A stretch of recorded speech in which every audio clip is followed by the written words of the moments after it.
A lot of people jump on their business without these 4 fundamental principles. And guess what? They make terrible mistakes and lost hundreds and thousands of dollars. If they know about this book earlier, everything will be totally different. The author started from $4,000 net worth and built his empire all the way to $4.3 billion.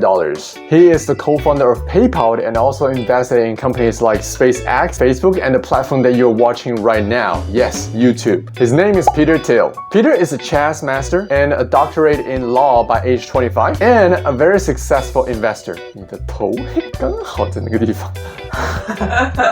And today we're going to talk about his book, From Zero to One. In this book, he's going to share the way he thinks and how he approaches business in a more successful way, so you can build your startup and shape the future of your own. Hello everyone, my name is James. I review books in business and self-growth in this channel. I read so you can save your time. Make sure to follow my channel for more videos. Now, let's get into it. Before we go any deeper, the first question is, do you want to do your company from 0 to 1 or from 1 to N? It might sound chaotic. Let me explain this to you. So Peter believes there are 2 major leaps in progress in terms of building your own business. The first one is horizontal progress, which means globalization, and it's from 1 to N. Just like McDonald's, they had their first restaurant in California, then expand across the United States, then other countries. So they build their companies and business step by step like this. And the second progress is called vertical progress. It's actually from 0 to 1, from nothing to something. Just like 3D printers, green energy or neurotechnologies and so on. If you want to build something that changes the world, not just improving it, then you need to go from 0 to 1. You might have this question, which one is better? Peter believes vertical progress is the key, which we're going to talk about later. But I personally think it depends. Not everyone has this kind of capability to go from 0 to 1 on their very first business project. It's rare to find opportunities like this, and it takes a lot of skills. So to most of us, from 1 to N might be the easier way to start. But of course, if you have a 0 to 1 business ideas, by all means, just go for it. Maybe you're the next Zuckerberg. Okay, so after deciding whether you want to go for vertical or horizontal progress, now there are 4 basic principles that Peter believes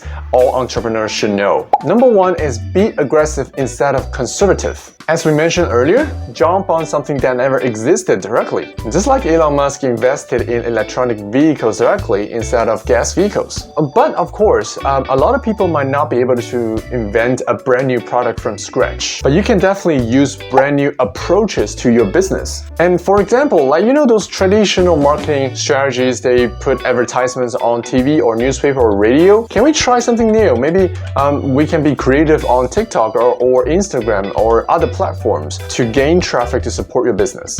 And number 2, everyone needs a plan. A mediocre plan is better than no plans. At least you have something to work on and improve it. This kind of things could be as little as your daily routine. For example, I used to work out in the morning, but then I realized in the afternoon I was not really productive. So I decided to switch my workout section from the morning to the afternoon and get most of my job done in the morning. Number 3, competitions are for losers. Try to monopolize, not compete. You might want to ask, like, what the hell? Like, why? Because number 1, more competition means less profit for everyone. Peter talks about a battle between X.com and PayPal. They were doing basically the same business, but he was the co-founder of PayPal, and Elon Musk was the founder of X.com. They competed like crazy, but they both know if they continue, they will both die during the internet bubble. But one buys out another, they both have better future and monopolize the market.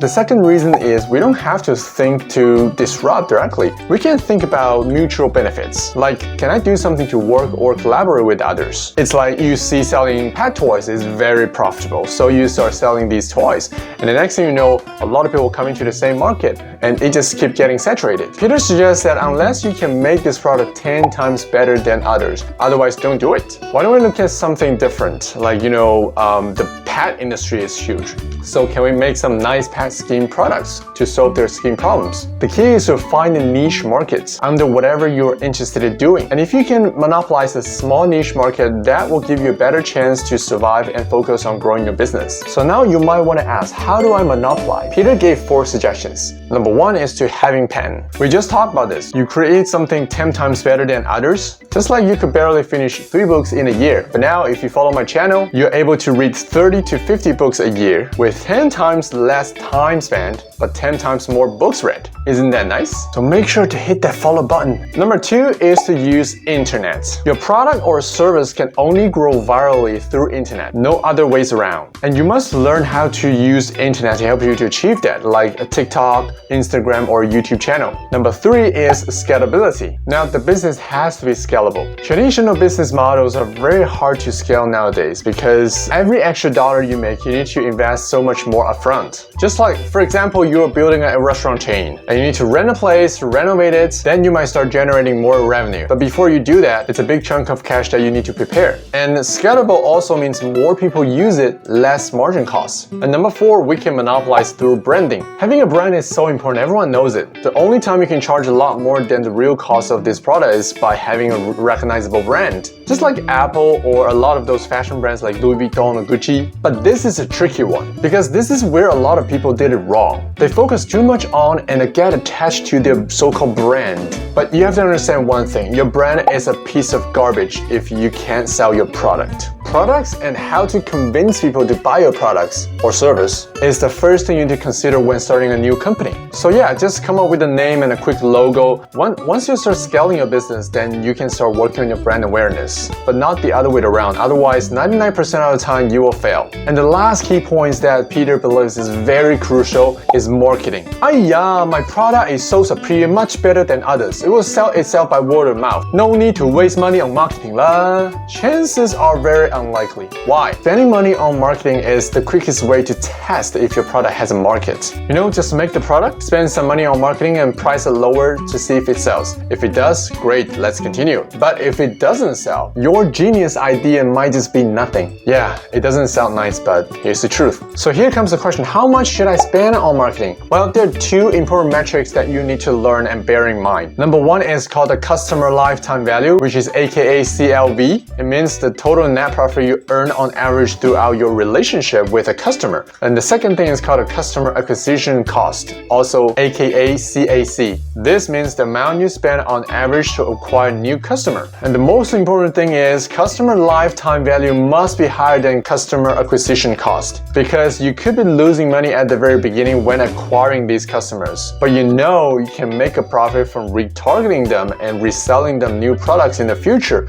so they have a better customer lifetime value. Otherwise, this is not a sustainable business. So at last, the book basically tells us aim high, get low. You aim at the moon, so you might fall between stars. This is a few main parts I took from this book, from 0 to 1. And if you're interested in getting this book, I put a link down below in the description. Make sure to go check it out. I upload 2 to 3 books every week, so make sure to stay tuned and follow my channel. I'll see you guys very soon.